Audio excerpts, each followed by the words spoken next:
예, 안녕하세요. 예, 반갑습니다. 오늘 또 함께 성경 공부할 수 있어서 너무 좋고요. 함께 찬송 드리고, 예, 그리고 함께 말씀을 공부하도록 하겠습니다. 찬송가 412장, 찬송가 412장 내 영혼의 그 깊은 데서 우리 함께 찬송 드리겠습니다. 찬송가 412장입니다. 내 영혼의 그 깊은 데서 맑은 가락이 훈련하네.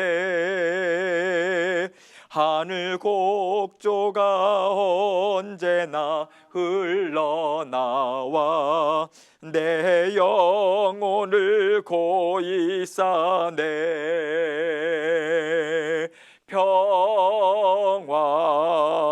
평화로다 하늘 위에서 내려오네.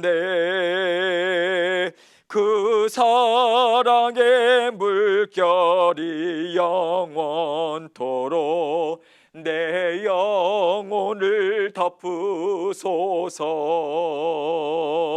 내 마음속에 솟아나니 평화는 깊이 묻힌 보배로다. 나의 보화를 캐내어 가져갈 자 그 아무도 없으리라.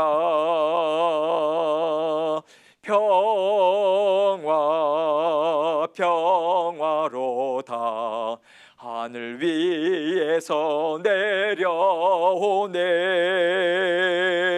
그 사랑의 물결이 영원토록 내 영혼을 덮으소서.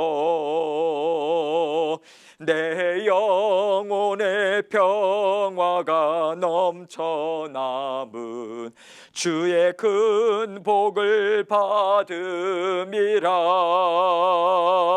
내가 주야로 주님과 함께 있어 내 영혼이 편히 쉬네.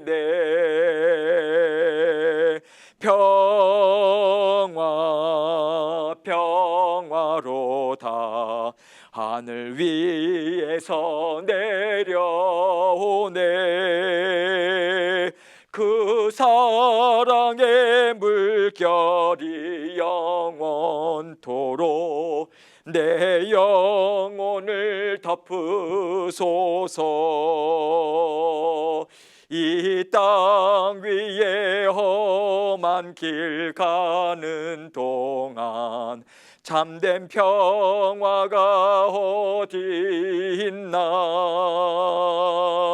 우리 모두 다 예수를 친구 삼아 참 평화를 누리겠네.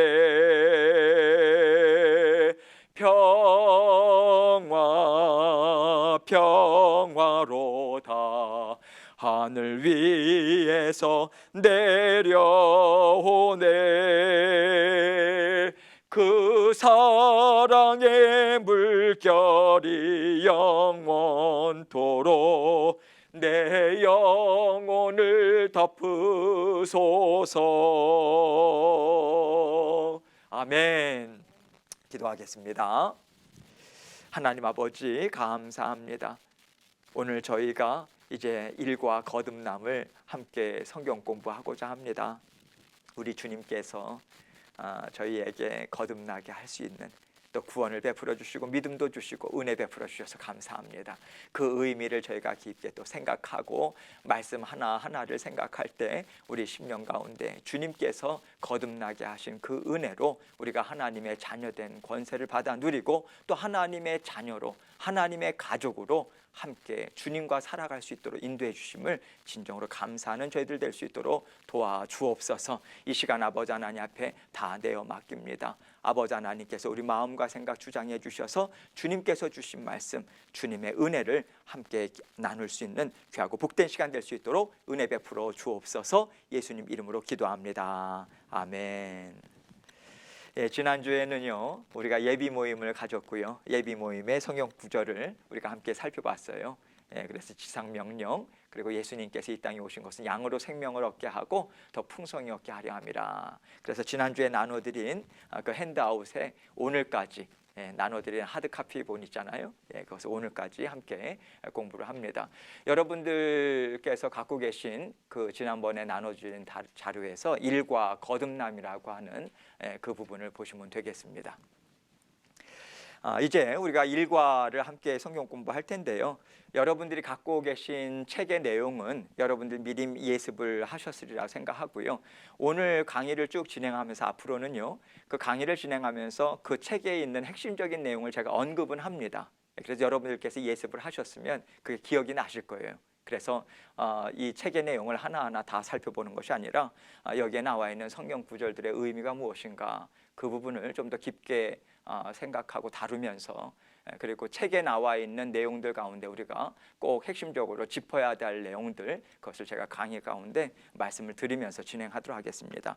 지난주에 나눠드린 자료를 보시면서 우리가 함께 살펴볼 텐데, 일과 거듭남입니다.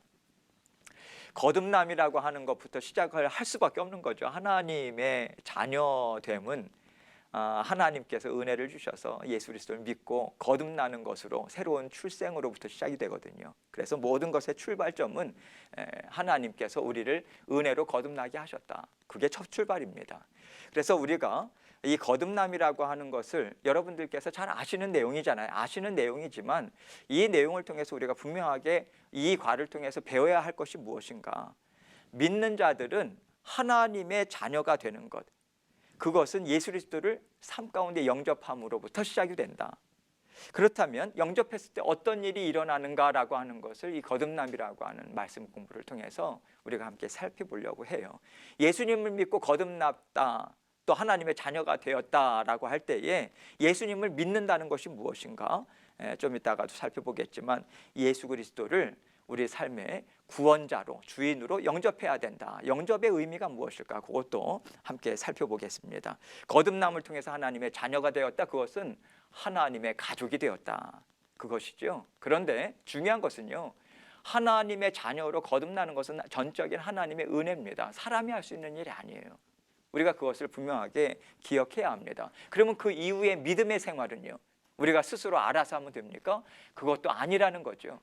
구원 첫 출발부터 진행부터 마지막 영화로울 때까지 하나님께서 주도적으로 하나님의 자녀된 인생들을 책임지셔서 이끌어 가신다. 그것이 구원의 여정이다. 그래서 삶의 구원의 여정이라고 하는 것은 예수 그리스도 우리 주님께서 우리 삶의 주님이시다, 주인이시다. 그것을 얼마나 우리가 인정하면서 살아가는가라고 하는 것에 우리의 풍성한 삶이 정말 보장이 되고 또 이어지는가, 그렇지 못한가, 이러한 것들을 우리가 확인할 수 있겠죠.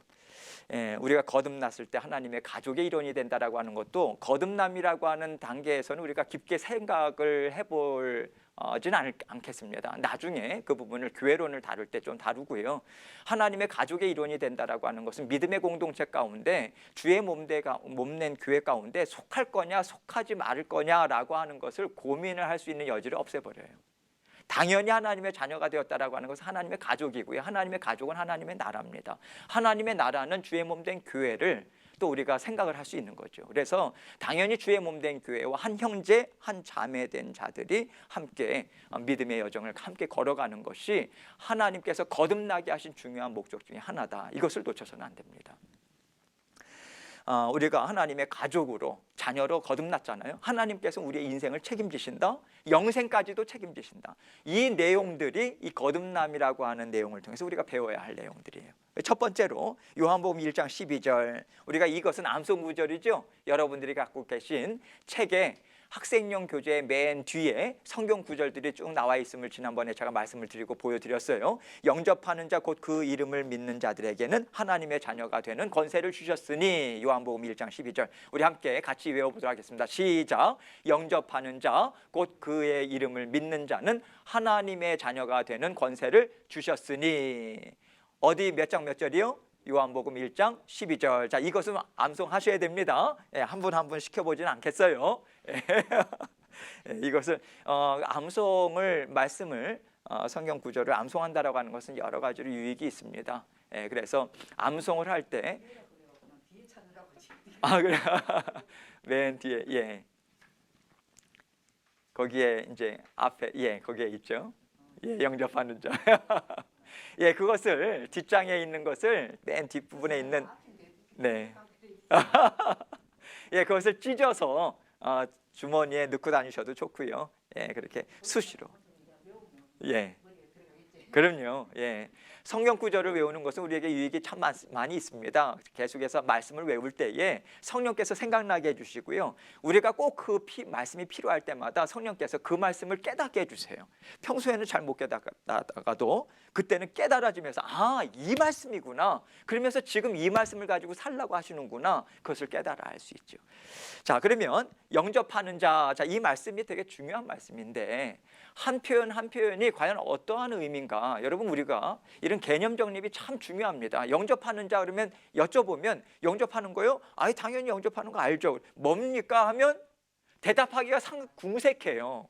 영접하는 게 뭘까? 영접하는 자라고 하는 것은 영접하다라고 하는 것은 원래 표준 국어 대사전을 보면요, 국어 사전을 보면 손님을 맞아서 대접한다 이런 의미가 있어요. 그런데 성경의 원어의 의미가 무엇이냐? 자기 것으로 취한다 이 뜻이 있어요. 자기 것으로 취한다. 그 영접한다라고 하는 것은 주님이 내 것이다라고 하는 것으로 취한다 이런 의미가 담겨져 있다. 물론 우리는 그것을 역으로 이해하죠. 성령이 들어오셔서 우리는 하나님의 소유되었다, 하나님의 것이 되었다, 이런 의미가 서로 좀 통용될 수 있는 부분이죠. 또 얻도록 노력하다 이런 의미가 있고요. 순종하기 위해서 모시다, 이게 되게 중요한 의미죠. 순종하기 위해서 모이신다라고 하는 게 영접하다라는 의미에 담겨져 있는 거예요. 성경적인 원어의 의미. 또 한 가지는 나의 주인으로 모신다 이 뜻이 있습니다. 그래서 영접하다라고 하는 것은 내가 예수님 이름 알아, 그것과는 다른 거예요. 나의 주인으로 모신다.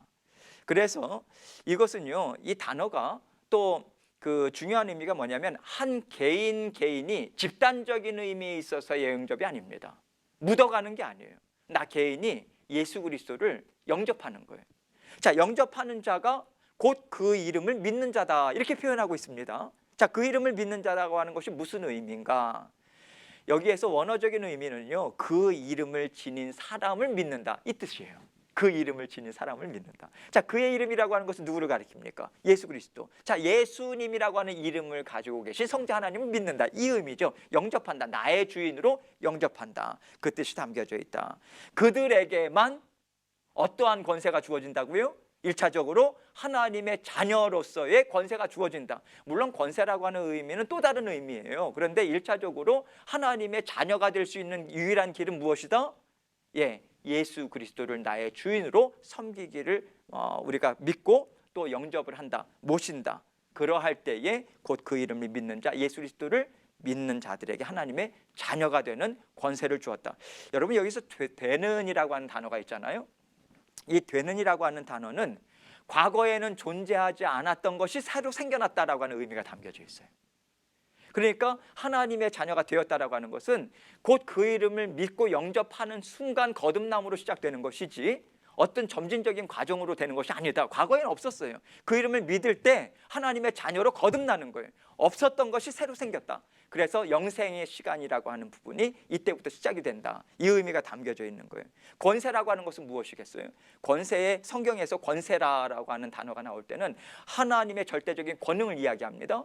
그래서 자녀가 되는 권세, 하나님이 갖고 계신, 아버지가 갖고 계신 권세를 누가 또한 갖고 계신다? 갖고 있다? 자녀가 그 권세를 갖고 있다. 이 의미가 담겨져 있는 것입니다. 짧은 글이지만, 짧은 내용이지만 참 풍성하고 또 이러한 부분에 있어서 이렇게 우리가 구원이다, 거듭남이다라고 하는 것에 여러 가지의 의미, 우리가 알아야 되는 의미가 담겨져 있다는 것을 우리가 살펴볼 수 있죠. 이 부분을 조금 더 보충해서 다른 사도 바울이나 다른 성경 구절에서 뭐라고 이야기하는가? 에베소서 2장 8절 함께 읽겠습니다. 시작. 너희는 그 은혜에 의하여 믿음으로 말미암아 구원을 받았으니. 자, 그거 나눠드린 것으로 지금 제가 설명을 드린 거죠. 책을 보실 필요 없어요. 이제 나눠드린 것을 보시면 되고요.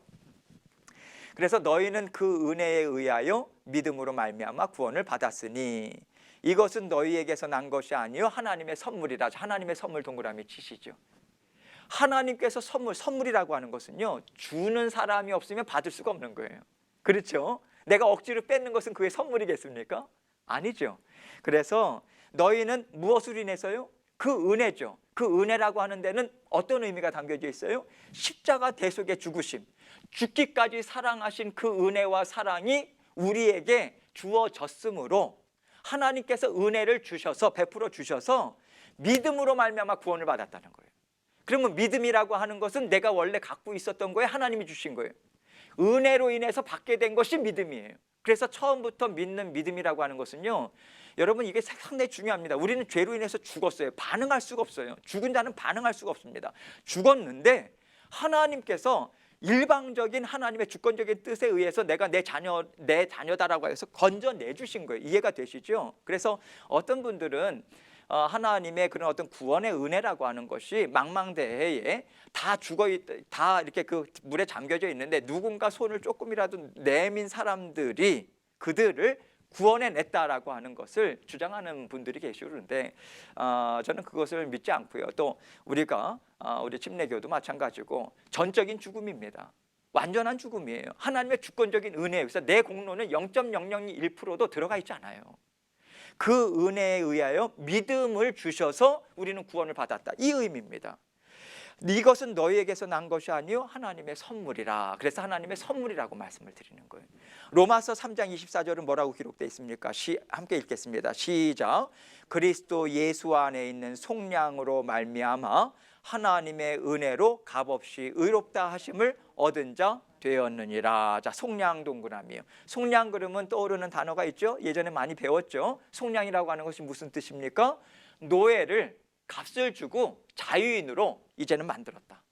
값을 준 거예요. 속량이라고 하는 단어를 쓸 때. 그러면 우린 죄의 노예였어요. 사망 권세 가운데 있었던 종로를 타던 자들이었습니다.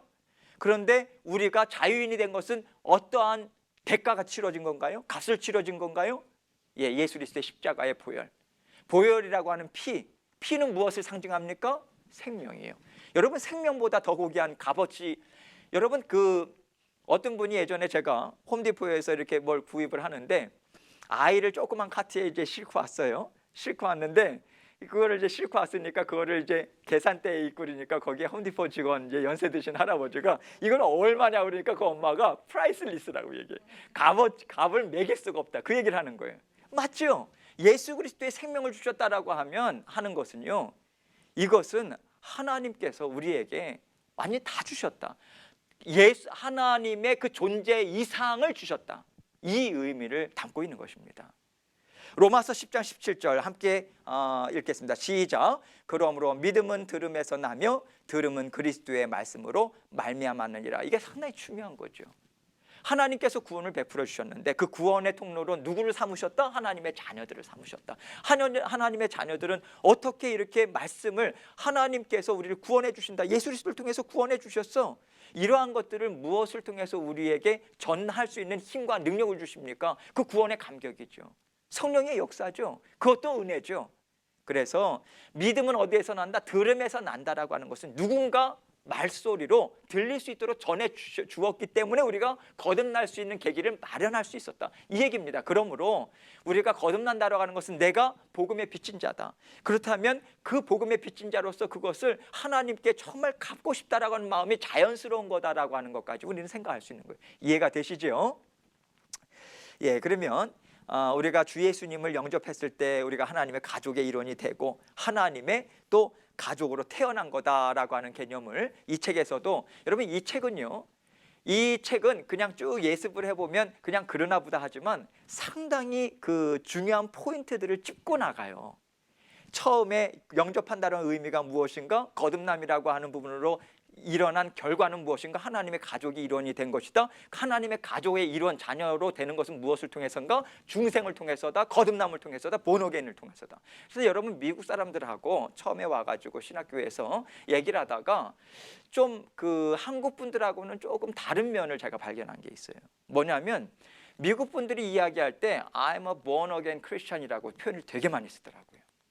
우리 한국에서는 나 믿어요, 교회 다녀요, 그냥 교회 다닌다고 표현하지 나는 거듭난 크리스찬이다 그렇게 표현 잘 안 합니다. 근데 미국 분들 내가 상당히 특이하고 인상 깊게 생각했고 그게 맞다, 되게 중요하다. 예, 그 부분을 제가 느낀 적이 있어요. born again 크리스찬, 나는 중생한 믿는 자다, 크리스찬이다. 이게 진정한 의미의 크리스찬이거든요. 그리스도께 속한 자, 이해가 되시죠? 그래서 이 의미, 중생, 본어겐 했다, 거듭났다 라고 하는 것으로 새로운 탄생을 우리는 경험하게 되었고, 이러한 부분에 있어서 하나님께서 우리가 거듭날 뿐만 아니라 지난번에 우리가 예비 모임을 통해서도 배웠어요. 예수 그리스도께서 이 땅에 오신 것은 양으로 하여금 무엇을 얻게 하신다고요? 생명이요. 근데 그 이후에 무엇을 또 얻게 한다고요? 들어 나오고 꼴을 얻는다, 더 풍성한 삶을 주신다. 그렇죠. 우리가 자녀만 낳고 너가 이제 알아서 자라나, 내가 생명을 주었잖아, 이것으로 끝나는 게 아니죠. 부모라면 어떻게 하면 내 자녀가 풍성한 삶을 살 수 있을까, 이것을 계속해서 고민하고 생각하고 하면서 모든 뒷바라지를 하듯이 우리 주님도 마찬가지라는 거죠. 그래서 지금 풍요로운 삶, 우리가 함께 성경 공부하고 있는 이 삶의 메인 포인트가 거기에 있습니다.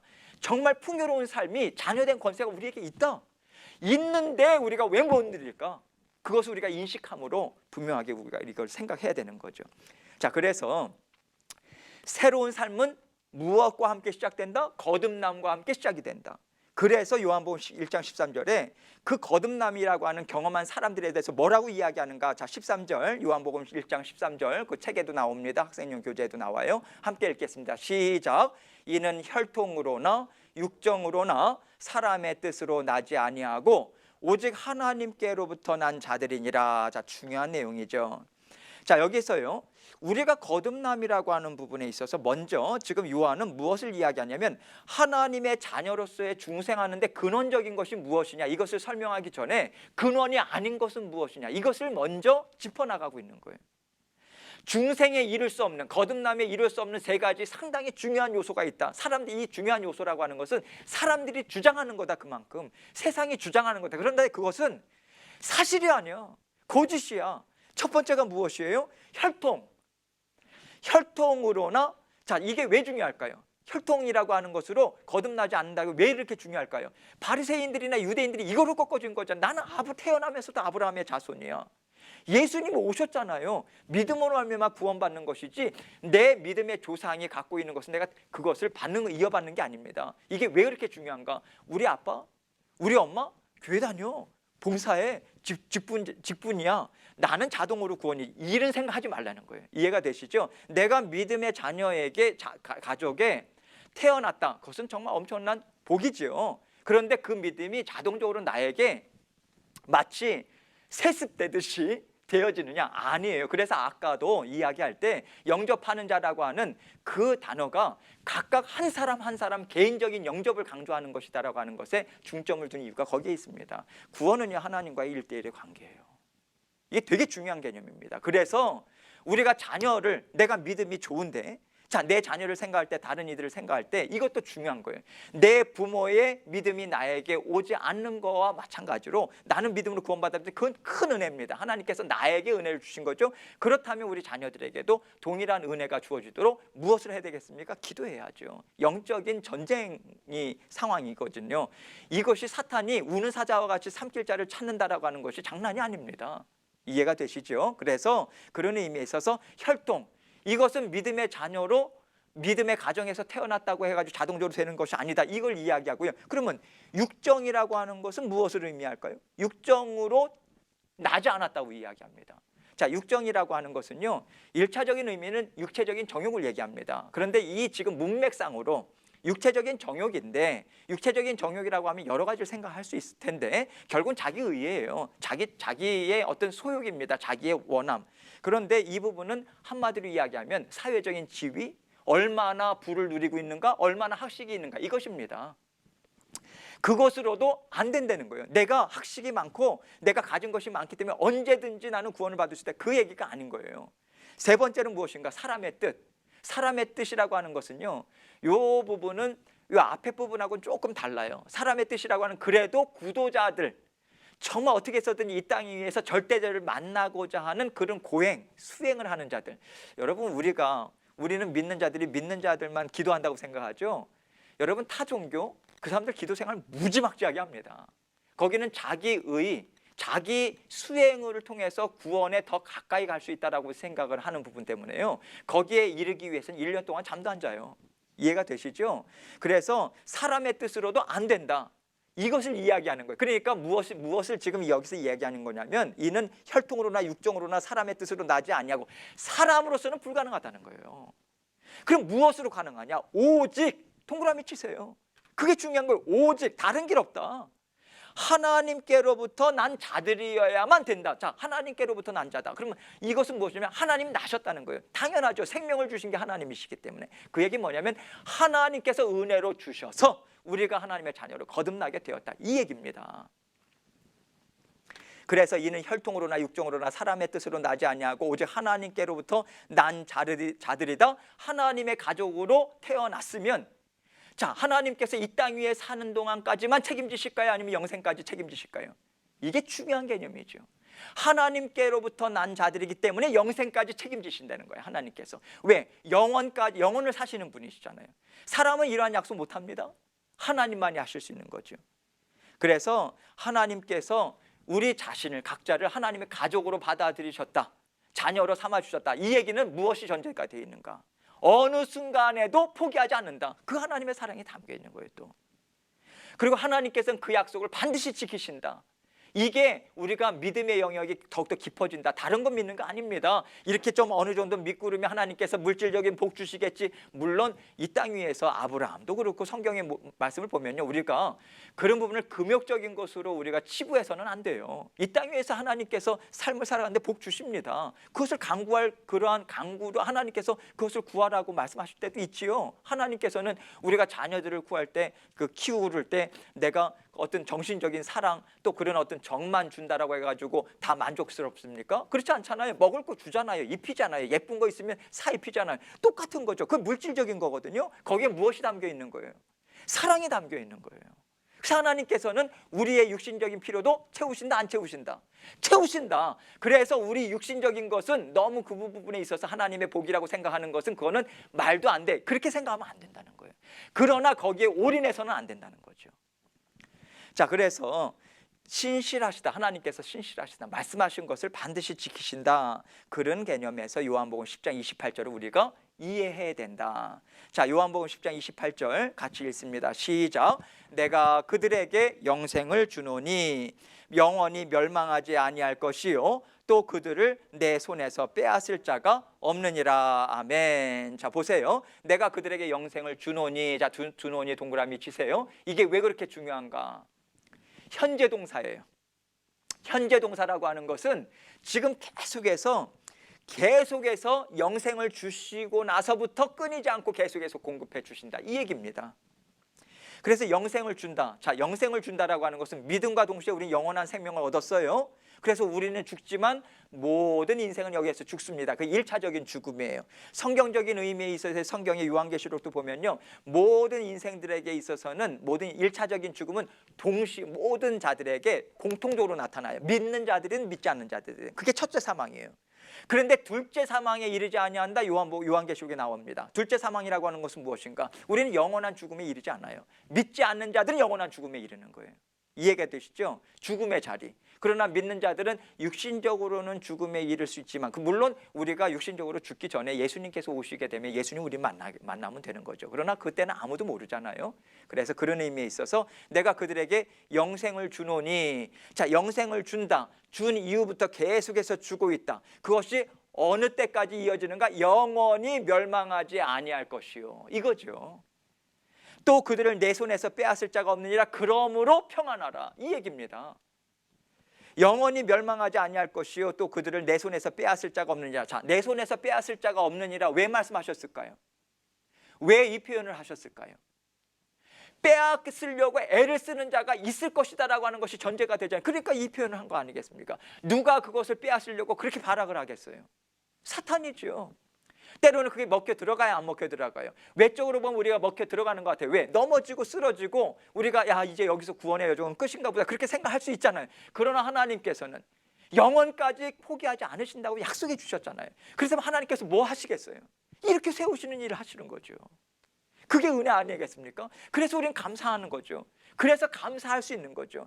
나는 때로는 하나님을 부인하고 하나님 원망하고 불평하고 정말 하나님을 좀 어떻게 보면 마음속으로 미워하고 말입니다. 그럼에도 불구하고 끝까지 하나님께서는 영생을 준 이후부터 계속해서 하나님께서는 그 구원의 여정을 놓치지 않더라, 이 얘기입니다. 빼앗을 자가 없다. 그래서 이제 요한복음 3장 1절부터 15절 내용입니다. 조금 긴데 이것은 학생용 책에는 나와 있지 않아요. 그래서 이게 여러분 잘 아시는 니고데모에 대한 내용입니다. 이 부분을 우리가 좀 자세하게 좀 살펴보려고 해요. 왜냐하면 예수님께서 거듭남이라고 하는 것에 대해서 상당히 오랫동안 대화를 나눈 내용이 지금 이 내용이에요. 왜 니고데모가 왔을까? 또 니고데모라고 하는 사람이 무엇일까?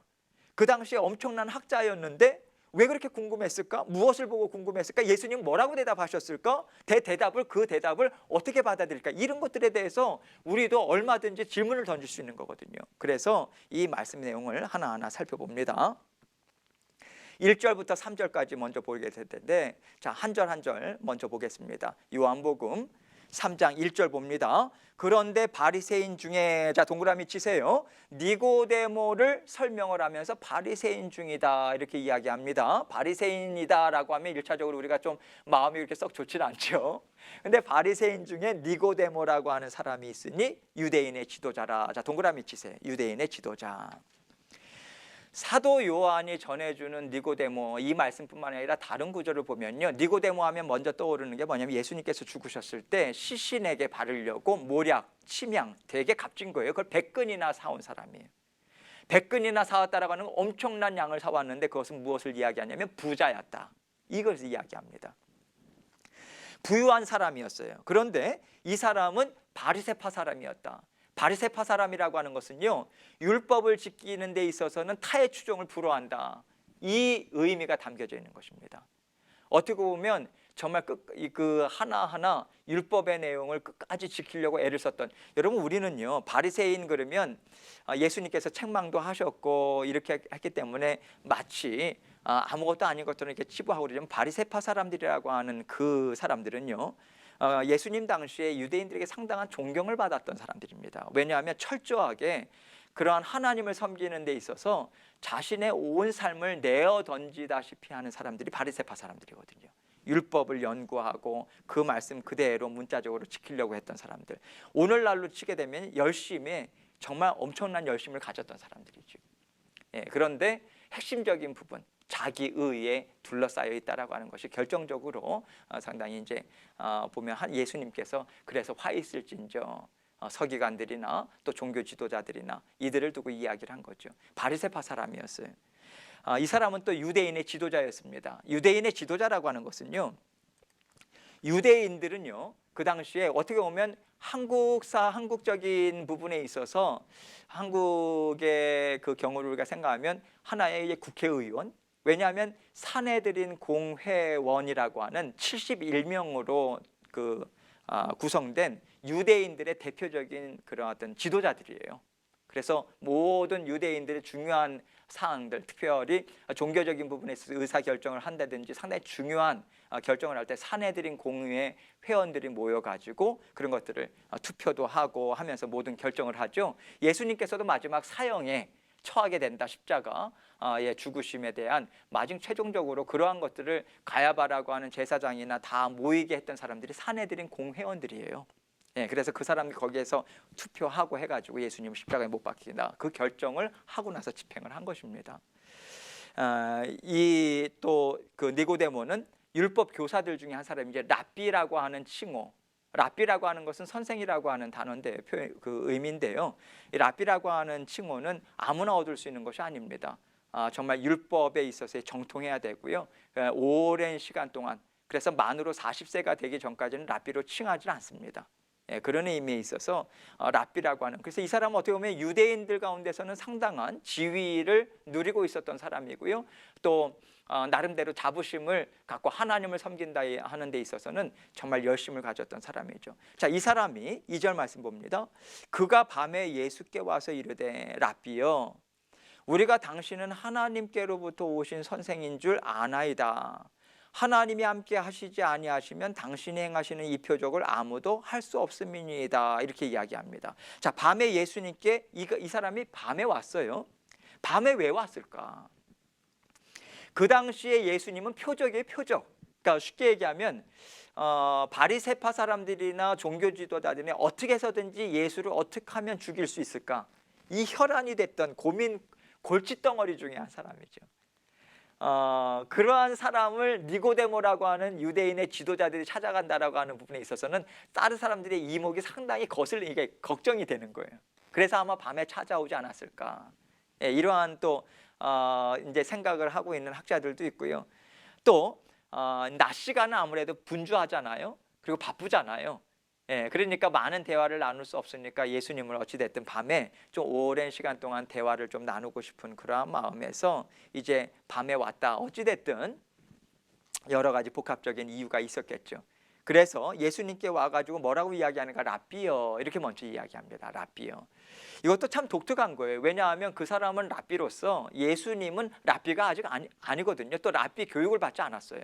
철저한 수행과 또 교육을 받아야만 랍비라고 하는 것에 직위를 얻을 수 있는데, 예수님은 그러한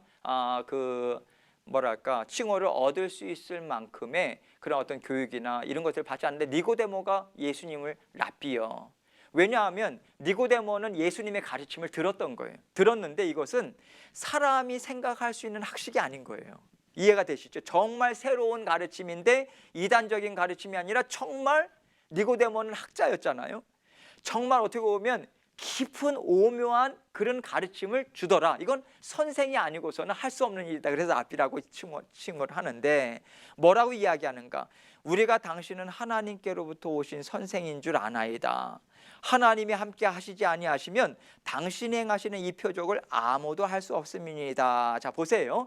왜 예수님을 찾아왔을까? 하나님으로부터 오신 선생인 줄 아나이다. 당신이 갖고 있는 지식은 이 땅 위의 지식이라고 보기에는 너무도 상당히 고차원적인 지식을 갖고 있다. 이것을 인정하는 거죠. 그렇기 때문에 찾아온 것 아니겠어요? 그런데 중요한 것은 하나님이 함께 하시지 아니하시면 당신이 행하는 이 표적을 아무도 할 수 없습니다. 자, 표적, 그렇게 이야기하죠. 표적이라고 하는 것은요, 예수님께서 일으키신 이적을 얘기하죠. 너무도 놀라운 이적들. 그래서 예수님께서 죽은 자 살리시고 또 병 고치시고 귀신을 쫓아내고, 이것은요 유대 사회에 있어서 정말 엄청난 놀랄만한 일을 지금 예수님이 행하시는 것. 결정적으로 니고데모가 예수님이 행하시는 표적을 보고 예수님과 정말 대화를 나누고 싶다. 이 놀라운 일. 그래서 여러분, 이 말씀을 통해서 우리가 또 배울 수 있는 것이 무엇이냐면, 여러분, 우리가 기적이라고 하는 것으로만 집중해서 우리가 예수님을 믿을 수 있는 건 아니에요. 거기에 집중해가지고 어떤 큰 기적이 일어나야만 나는 예수님을 믿을 수 있다, 이렇게 논리를 피는 것은 그것은 맞지 않습니다. 그러나 하나님께서는 정말 어떤 때에 따라서 하나님께서 사람에 따라서 역사하시는 게 달라요. 우리가 스스로 우리가 하나님, 이것은 이때 이래서는 안 됩니다, 이것만 이루어져야 됩니다, 그렇게 요구할 수 없는 거예요. 하나님 자유로우신 분이세요. 그래서 하나님께서는 정말 그 사람이 기적을 통해서 하나님 앞에 나올 수 있다면 기적을 행해서라도 하나님께서 이끄시는 분이세요.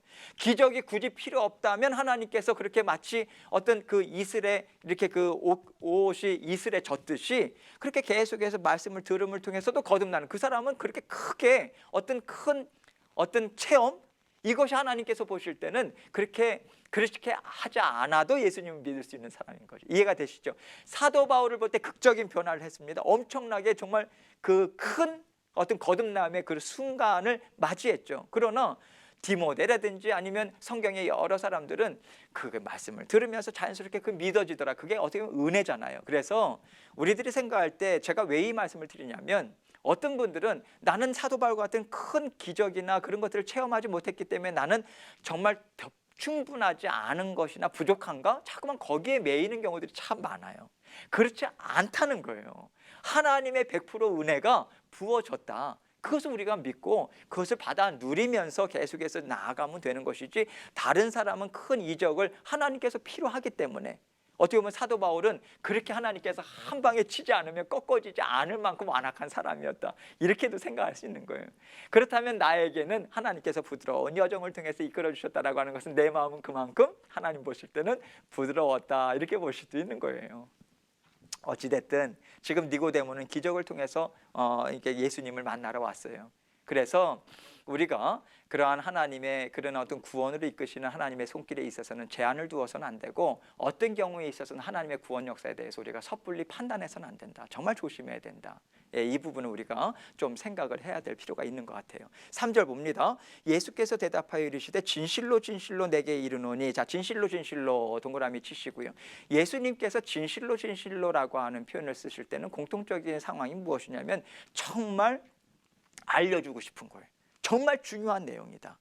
이럴 때 진실로 진실로라고 하는 표현을 예수님께서 강조해서 말씀하시는데, 너에게 이르노니 사람이 거듭나지 아니하면 하나님의 나라를 볼 수 없느니라. 자, 거듭나지 아니하면, 이 부분을 왜 이야기를 했을까? 유대인들은요, 이방인들이 하나님의 나라의 자녀로 거듭나기 위해서 무엇을 하면 된다? 하나님께 기도하면 된다, 제사 드리면 된다, 그리고 침례받고 유대교로 개종하면 하나님의 나라에 속할 수 있다, 이것을 이야기한 거예요. 거듭남이라고 하는 개념이 달라요. 그래 예수님께서 거듭나지 아니하면이라고 이야기를 하는데, 예수님께서 계속해서 가르치신 거듭남이라고 하는 것은 사람의 그런 기도라든지 제사라든지 이런 외적인 것이 아니에요. 율법을 통해서 구원에 이르는 것이 아닙니다. 이것은 하나님의 은혜와 능력에 의해서 거듭난다, 이것을 이야기하는 부분에 있어서 이야기를 하는데, 하나님의 나라를 볼 수 없는, 거듭나지 않으면 하나님의 나라를 볼 수 없다. 자, 볼 수 없다 동그라미 치시고요. 여기 볼 수 없다라고 하는 것은 그러면 어떤 하나님의 나라라고 하는 것이 눈에 보이게끔 있는 것이냐, 그 의미가 아닙니다. 그 단어를 쓰는데 블레포라고 하는 헬라어를 써요. 그거는 눈에 보이는 어떤 물체를 볼 때 블레포라고 하는 단어를 씁니다. 그건 보이는 거예요. 근데 여기에서는 블레포라고 하는 단어가 아니에요. 어떤 의미인가? 하나님의 나라를 볼 수 없다라고 하는 것은 하나님의 나라를 경험할 수 없다라고 하는 원어적인 의미를 쓴 거예요. 거듭나지 않으면 하나님의 나라가 무엇인지 알 수 없는 게 당연하죠. 거듭나야만 성령을 선물로 받거든요. 성령을 선물로 받아야만 하나님의 말씀들이 그때부터는 깨달아지는 거예요. 하나님의 세계가 열려지는 거예요. 그 전까지는 자연 만물을 보면서 아름답다 아름답다 그랬던 사람이 예수님을 믿고 거듭난 다음에 완전한 변화가 무엇인지 아십니까? 거기에 하나님의 손길을 보는 거예요. 하나님의 영광을 보는 거예요. 감격이라고 하는 것을 정말 너무도 놀랍게 감격하는 거죠. 왜? 경험하는 거예요. 자연 만물 곳곳에 하나님의 그 은혜가 깃들여진 것, 사랑이 깃들여진 것을 내가 경험하는 거예요. 마치 체험하듯이 말입니다. 이게 하나님의 나라를 볼 수 있느니라, 이 의미입니다. 그래서 거듭날 때, 그리고 여기에 그 볼 수 없느니라, 본다라고 하는, 지금 여기 하나님의 나라를 본다라고 하는 의미의 두 번째 의미는 뭐냐면 참여한다라고 하는 의미가 담겨 있어요. 그리고 인식하다. 그래서 앞에 부분에 경험하다, 참여하다, 이 의미가 어떻게 보면 성령을 선물로 받아서 하나님의 나라로 함께 속해져 있는 부분에 있어서는 더 분명한 의미를 전달해 주고 있다, 이렇게 볼 수 있는 거죠. 자, 그래서 고린도후서 5장 17절 말씀 보면요, 이렇게 기록되어 있어요. 그런즉 누구든지, 자, 누구든지 동그라미 치시죠. 왜 누구든지라고 하는 것을 사도 바울은 계속해서 강조하고 있는가? 이방인이든 유대인이든 다 제한이 없더라. 누구든지 그리스도 안에 있으면, 자, 그리스도 안에 있으면이라고 하는 것을 우리가 이미 배웠죠. 그리스도 안에는 무엇을 통해서 있게 돼요? 영접함을 통해서. 무엇을 영접해요? 예수 그리스도를 영접함을 통해서 그 이름을 믿는 자들에게 하나님의 자녀가 되는 권세가 주셨다. 이 의미가 그리스도 안에 있는 것이다. 예수 그리스도 안에서 거듭난 것이다, 이 의미죠. 새로운 피조물이라. 이전 것은 지나갔으니 보라 새 것이 되었도다. 자, 보세요. 이게 상당히 또 중요한 의미가 무엇이냐면 새 것이 된 상태에서 날마다 새로워지는 거예요. 우리는 날마다 하나님의 새롭게 하시는 은혜를 받아서 살아가는 거예요. 어제와는 다른 오늘 하나님께서 우리에게 새로운 인생을 펼쳐주셨기 때문에 살아갈 수 있는 거죠. 이해가 되시죠? 그래서 새로운 피조물로서 날마다 하나님의 새롭게 하시는 은혜를 받아 누리면서 우리 육신도 계속해서 이 땅 위에서 하나님의 은혜를 받아 누리면서 살아갈 수 있다, 이것을 이야기하는 것이고요. 에베소서 2장 4절로 5절에서는 긍휼이 풍성하신 하나님이 우리를 사랑하신 그 큰 사랑을 인하여 허물로 죽은 우리를 그리스도와 함께 살리셨고 가로 열고 너희는 은혜로 구원을 받은 것이라 이렇게 이야기합니다. 다시 한번 사도 바울은 은혜라고 하는 부분을 강조하고 있죠. 긍휼이라고 하는 것은요 단순히 불쌍히 여기심 이런 의미가 아닙니다. 여기에 긍휼이라고 하는 것은 헤세드라고 하는 의미가 이제 그 속해 있어요. 언약을 주시고 약속해 주시고 신실하게 끝까지 지켜주시는 하나님의 그 은혜.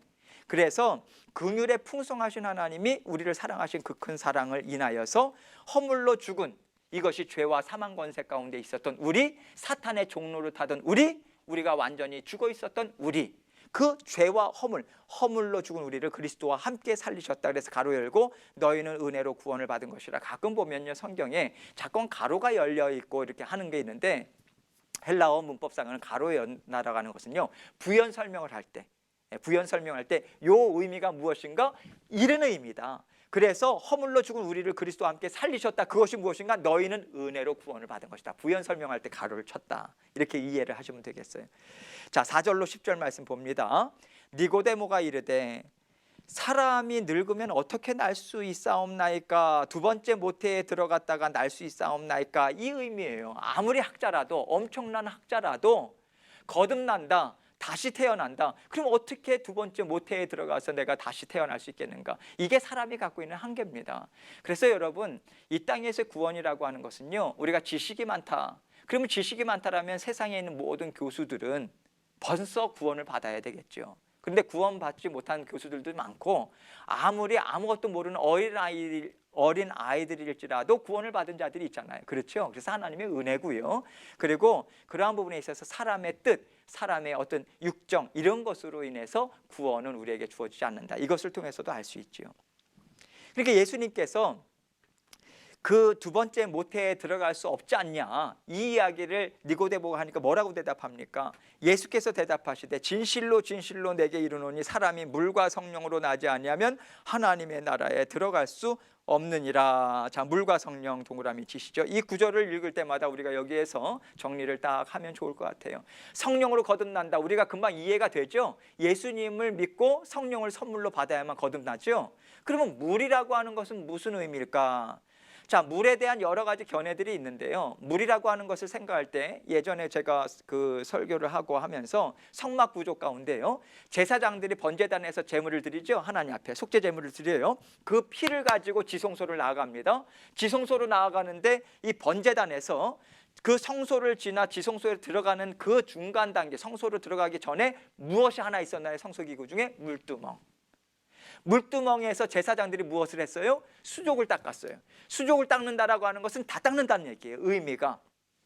자, 우리가 예수 그리스도를 통해서 우리가 구원을 받았습니다. 그런데 물두멍이라고 하는 것은요, 그때 제사장이 수족을 씻지 않으면 성소에 들어갈 수 있어요, 없어요? 못 들어가요. 반드시 씻고 들어가야 돼요. 안 그러면 죽임을 당해요.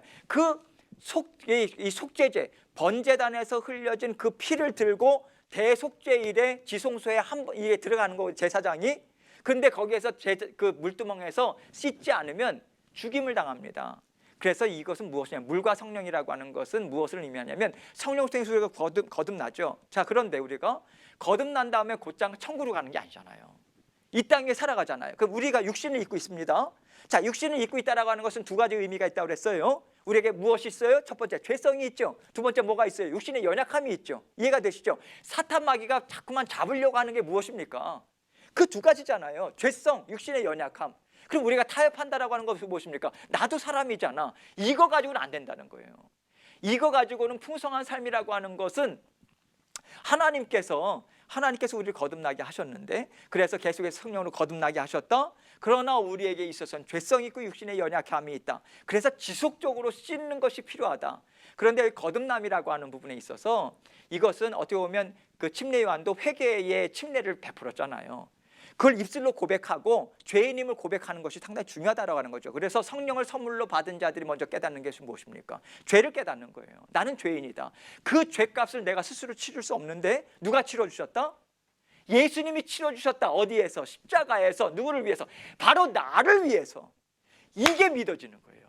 이게 믿어지는 거예요. 그래서 물과 성령으로 거듭났다라고 하는 것은 성령으로 통해서 우리가 거듭나지만 그 죄를 인식하고 죄에 대해서 고백하는 이 모든 것들을 하나님께서 구원 역사에 거듭나는 거에 나타나더라, 이 얘기입니다. 이해가 되시죠? 그래서 물과 성령으로 나지 않으면 하나님의 나라에 들어갈 수 없다, 이 이야기하는 것이고요. 6절에 보면 육으로 난 것은 육이요 영으로 난 것은 영이다. 그래서 육으로 난 것은 육이요라고 하는 부분은 뭐냐면 결국은 육으로 난 사람들은 이 땅에 속한 존재, 죄성이 있고 연약한 사라져갈 인생으로 바뀌는 끝날 수밖에 없는데, 영으로 난 자들은 영을 쫓아가는 영적인 어떤 그 영을, 성령의 인도함을 받을 수 있는 그러한 그 영의 원리죠. 육에 머물고 있어서는 영의 일을 살펴볼 수가 없습니다. 알 수가 없어요. 반드시 육적인 존재를 할지라도 성령을 선물로 받을 때에 영의 일을 생각할 수 있는 거죠. 그래서 육으로 난 것은 육이야. 거기서 끝이야. 영으로 난 것은 영으로 계속해서 육적인 부분도 함께 우리는 해석하고 이해할 수 있는 거죠. 그것을 이야기하면서 내가 너에게 거듭나야 하겠다는 말을 놀랍게 여기지 말라. 놀라워하니까.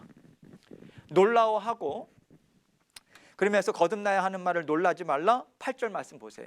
바람이 임의로 불매. 자, 예수님께서 비유의 이야기를 합니다. 학자라 할지라도 영적으로 지금 거듭나지 않았기 때문에 이해를 못 하잖아요. 그러니까 예수님께서는 이렇게도 설명해보고 저렇게도 설명하는데 예수님께 비유를 하나 드는 거예요. 학자지만 이러한 비유를 얘기하시는 이유가 무엇인가? 어떻게 해서든지 구원을 정말 받게 하고 싶다, 이해하게 하고 싶다. 이게 엄마의 마음이고 아빠의 마음이고 부모님의 마음 아니겠어요? 자녀들을 이야기할 때 엄마들이 자꾸만 왜 애처럼 자꾸만 얘기를 하고 목소리부터 왜 그렇게 하십니까? 자녀를 사랑하니까 애에 맞게 설명을 어떻게 해서든 이렇게도 해보고 저렇게도 해보고 하는 그러한 마음이죠. 예수님 동일한 거예요. 자, 보라. 바람이 임의로 불지. 자, 그러면 그 소리는 들어도 어디로 와서 어디로 가는지 알지 못하나니 성령으로 난 사람도 다 그러하니라. 영으로 난 것은 영에. 그래서 바람이 부는 것은 그 눈으로 보이지 않아. 그러나 무엇을 통해서 알 수 있어? 나뭇가지가 흔들리는 거예요. 소리가 나는 거야. 아, 바람이 분다. 마치 보듯이 이야기하잖아요. 이와 마찬가지다. 성령을 선물을 통해서 성령으로 거듭난 사람도 다 그러하다, 이렇게 이야기하는 거예요. 그래서 영으로 났다라고 하는 부분에 있어서 믿음의 영역이 우리에게 필요한 거예요. 그런 육적인 영역에서 우리가 보면 믿겠다. 물론 하나님께서 은혜를 주셔서 기적적인 부분은 베풀어 주시지만 하나님께서 우리를 거듭나게 하신다라고 하는 부분은 영적인 일이라, 그래서 하나님께서 이 부분을 설명을 하면서, 그래서 우리가 예수님을 믿었느냐 믿지 않았느냐 라고 하는 부분에 있어서 외적으로는 우리가 큰 변화가 없을 수도 있어요. 그래서 지난번에 잠깐 예전에도 예를 들었지만 그 사람이 믿었느냐 믿지 않았느냐라고 하는 것을 외적으로 나타나는 것으로만 우리가 이렇게 좀 이해하는 것은 조금 무리가 있지만요. 중요한 것은 어찌됐든 예전에 믿기 전의 인식과 믿고 난 그 다음에의 삶을 바라보는 것이나 정말 변화가 있어요. 반드시 있습니다. 그래서 지금 이 이야기를, 그래서 우리가 보통 예수님을 믿고 난 다음에 그 사람이 믿는 자다라고 하는 성령의 열매가 나오잖아요. 갈라디아서 5장에. 그래서 오직 성령의 열매는 사랑과 희락과 화평과 오래 참음과 자비와 양성과 충성과 온유와 절제, 9가지죠. 이것은 누구의 성품이에요? 예수님의 성품이죠. 예수님의 성품 우리가 어떻게 이렇게 나타날 수 있어요? 하나님의 자녀로 거듭났잖아요. 하나님께서 하나님의 성품을 이어받도록 계속해서 닮아가도록 인도하시는 거 아니겠습니까? 그래서 성령께서 우리에게 계속해서 마음을 불러일으키잖아요. 예수님이 가지셨던 사랑, 예수님이 가지셨던 온유함, 인내함, 그것을 계속해서 우리가 따르면서 살아가고자 하는 것에 있고요. 죄에 대한 인식도 또 다르게 있는 거죠. 그래서 이러한 부분에 있어서 어찌됐든 성령으로 거듭난다라고 하는 부분에 있어서는 모든 믿음의 자녀들에게 나타날 수밖에 없다라고 하는 것을 이야기하는데, 니고데모는 여전히 뭐라고 이야기합니까? 9절에 니고데모가 대답하여 이르되 어찌 그러한 일이 있을 수 있나이까? 10절에 보면 예수께서 그에게 대답하여 이르시되 너는 이스라엘 선생으로서 이러한 것들을 알지 못하느냐. 자, 이게 9절 10절이 되게 중요한 내용이에요. 왜냐하면 니고데모를 통해서 거듭난다라고 하는 개념은요, 유대인의 학자들이라면 에스겔서라든지 구약을 엄청나게 연구했거든요. 근데 구약에 있어서 그런 내용들이 나오는가 나오지 않는가? 나온다는 거예요. 그게 무엇인지는 정확히 알 수는 없지만 거듭난다? 그러한 새로운 마음, 새로운 영, 이것을 하나님께서 지속적으로 표현을 해주신 거예요. 그래서 여기 보면 에스겔서 뭐라고 나와 있어요? 36장 26절로 28절에 또 새 영을 너희 속에 두고 새 마음을 너희에게 주되 너희 육신에서 굳은 마음을 제거하고 부드러운 마음을 줄 것이며 또 내 영을 너희 속에 두어 너희로 내 율례를 행하게 하리니 너희가 내 규례를 지켜 행할지니라. 창세기 때부터 하나님의 영이 수면에 운행하시니라. 모세오경을 얼마나 연구했습니까? 구약에 있어서는 새로운 영, 영적인 일이라고 하는 부분에 있어서 전혀 새로운 하나님의 영역에 있어서 일을 하신다라고 하는 것을 정말 연구한 학자들이라면 그것을 반드시 알아야 된다. 물론 바리새파 사람들이라든지 종교 지도자들이 이걸 강조를 하지 않았어요. 그러나 배움에 있어서는 그것을 애써 무시하셔는 안 되는데 유대인들은 무시했다는 얘기죠. 성령의 역사를. 바리새파 사람들도 계속해서 성령의 인도하심을 받는 것을 받아들인 것이 아니라 어떻게 해서 문자적으로 지키면 된다라고 하는 육신적인 차원에서만 머물렀잖아요. 그래서 요엘서에서도 보면요, 2장 28절로 29절에 뭐라고 나와 있습니까? 그 후에 내가 내 영을 만민에게 부어주리니, 이렇게 이야기합니다. 요엘서도 선지서예요. 구약이에요. 자, 내 영을 만민에게 부어준다. 그러면 학자들이라면 그 의미가 무엇인가? 예수님이 오셨는데 거듭나는 역사가 계속해서 나타난단 말이에요. 그렇다면 거기에 의문을 갖고 이것이 어떠한 역사인가? 구약을 아는 학자들이라면 당연히 알아야 되는데 이것을 애써 무시하니까 예수님께서 뭐라고 이야기하는가? 너는 이스라엘의 선생으로서 이러한 것들을 알지 못하느냐? 예수님께서는 그 책망을 할 수밖에 없는 거죠. 애써 무시하지 말아라. 있는 사실을 왜 무시하는가? 그 얘기를 하는 거예요. 요엘서를 보면요, 그 후에 내가 내 영을 만민에게 부어주리니, 자, 만민 동그라미 치세요. 여러분, 이 만민이라고 하는 부분을요, 우리가 오해해서는 안 돼요. 그러니까 그러면 예수님께서 오셔서, 그러면 구원이라고 하는 것은 하나님의 성령을 부어주는 것은 의지와 상관없이 하나님께서 모든 인류에게, 지금 80억 인류에게 다 부어준다는 얘기가 그게 아니에요. 만민이라고 하는 의미, 지금 이야기한 것은 신분이나 지위나 가진 것이나 모든 것에 차별함 없이 부어준다, 이 의미가 만민에게 부어준다라고 하는 의미예요.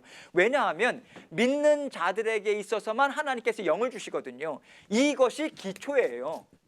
이해가 되시죠? 그걸 기초로 해서 만민이라고 하는 이 구절을 재해석을 해야 되는 것이지, 만민이라고 하는 게 부어진다고 하는 게 자동 구원이다, 자동적으로 그 사람이 원하든 원치 않든 모든 성령을 모든 인류에게 다 부어준다, 이런 의미가 아니라는 거예요. 성경을 우리가 해석하는 데 있어서 가장 중요한 것은 성경이 이야기하는 가장 기본적인 기초적인 진리를 우리가 딱 기준에 잡고, 그리고 나서 그런 부분에 있어서 좀 오해가 될 만한 것들을 역으로 해석을 해가지고 이해를 해야 되는 것이지, 역으로 해석할 수는 충분하지 않은 그것을 가지고 기초로 삼아야 되는 그 말씀을 이해해서는 안 된다는 거예요. 그게 성경 해석에 있어서 중요한 원리예요. 나중에 우리가 또 함께 말씀을 공부하게 되면 또 공부를 해보도록 하겠습니다. 그래서 아까도 말씀드렸죠. 내가 내 영을 만민에게 부어주리니, 이 말씀 또한 구약에 있어서 이미 신약에 있어서 예수님께서 그 약속의 성취를 하셨잖아요. 약속의 성취하는데 모든 믿음의 자녀들에게만 부어졌단 말이죠. 그래서 이 의미도, 만민이라고 하는 의미가 무엇일까?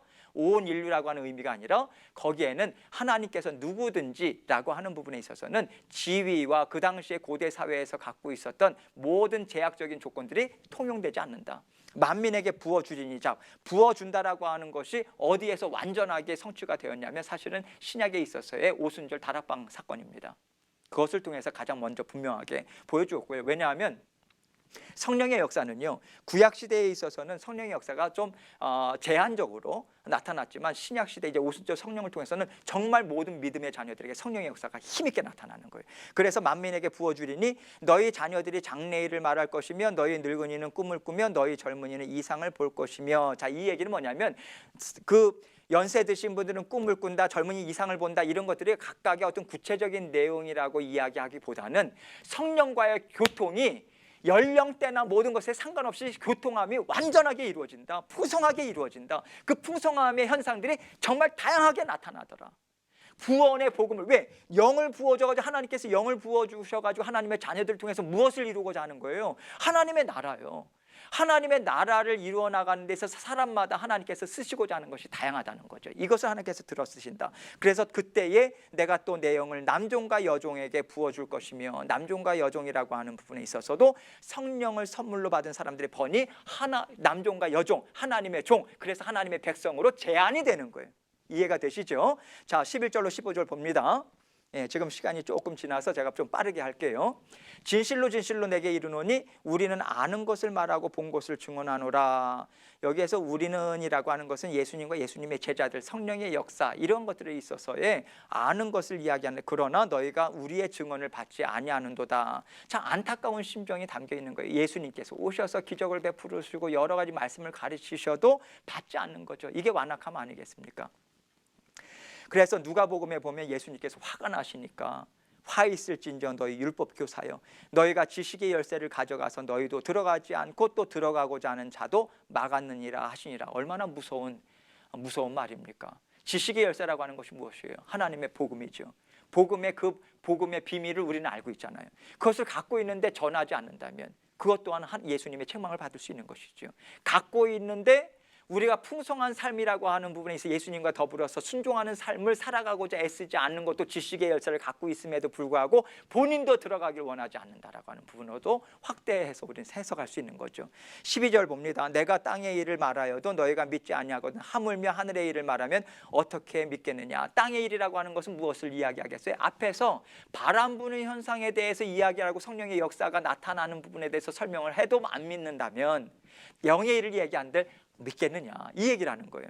그러면서 무엇을 예를 또 드냐면 하늘에서 내려온 자 곧 인자 외에는 하늘에 올라간 자가 없느니라. 이 부분을 생각하면서 많은 사람들이 질문을 던져요. 그러면 엘리야는요?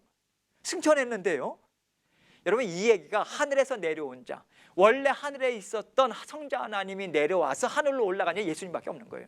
원래 사람들은 이 땅 위에 있었던 사람들이지 하늘에서부터 내려온 사람이 아닙니다. 이해가 되시죠? 그래서 이 말씀은 그래서 예수님께서 하늘에서 내려온 자, 성자 하나님 누군가? 인자로 살아가셨던 사람의 아들로 살아가셨는데 하늘로 올라간 자가 없는, 예수님밖에 없는 거예요. 이 얘기를 이야기하는 것입니다. 모세가 광야에서 뱀을 든 것 같이 인자도 들려야 하리니, 민수기서 21장에 나와 있는 내용이에요. 그래서 광야에서 뱀을 든 것 같이, 여러분 잘 아시죠? 여기서 뱀을 든 것 같이 지금 하나님께 원망과 불평을 하니까 하나님께 분노하셔가지고 죽음이 막 일어나는데 모세로 하여금 노수로 그 구리를 만들어가지고 뱀을 해서 장대에 달면 그것을 쳐다보는 자들마다 나음으로 있는다. 그것을 이야기했음에도 불구하고 거기에서 죽은 자들이 있었어요, 없었어요? 있었다는 거죠. 그래서 구리라고 하는 것, 청동이라고 하는 것은, 구리라고 하는 것은요, 구리뱀이라고 하는 것은 죄를 묘사합니다. 십자가에서 못 박혀 죽었다라고 하는 건 죄를 멸하셨다는 얘기거든요. 이해가 되시죠? 그래서 예수님이 뱀이다, 그런 의미가 아닙니다.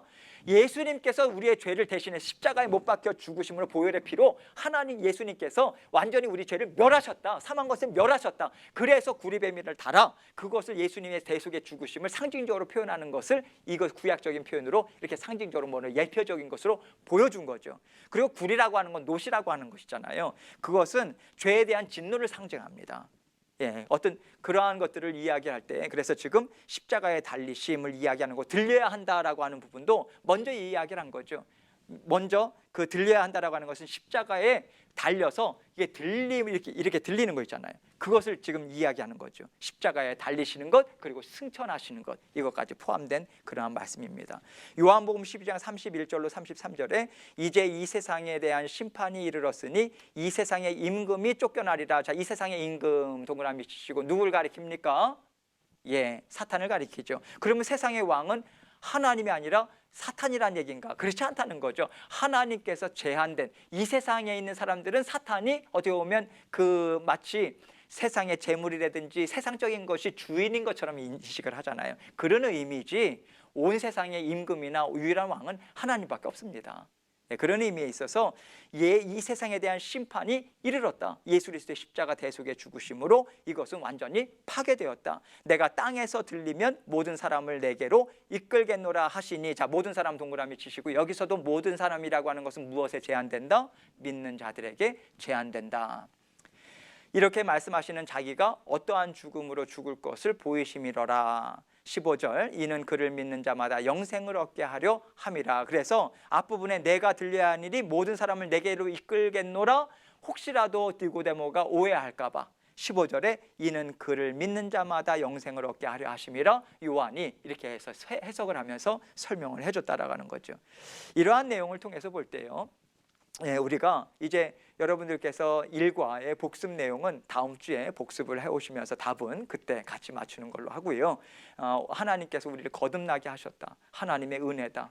그리고 하나님께서 이렇게 풍성한 삶 우리에게 주셨다. 모든 담겨진 있는 의미를 오늘은 거듭남이죠. 다음 주는 회개, 그 다음에 믿음, 용서 하나하나 우리가 말씀을 통해서 어떻게 그것을 하나하나 매듭을 져나갈 것인가, 이 의미에 대해서 조금 더 우리가 분명하게 신앙을 하나하나 다져나간다라고 하는 개념을 가지고 우리가 계속해서 진행하기 원합니다.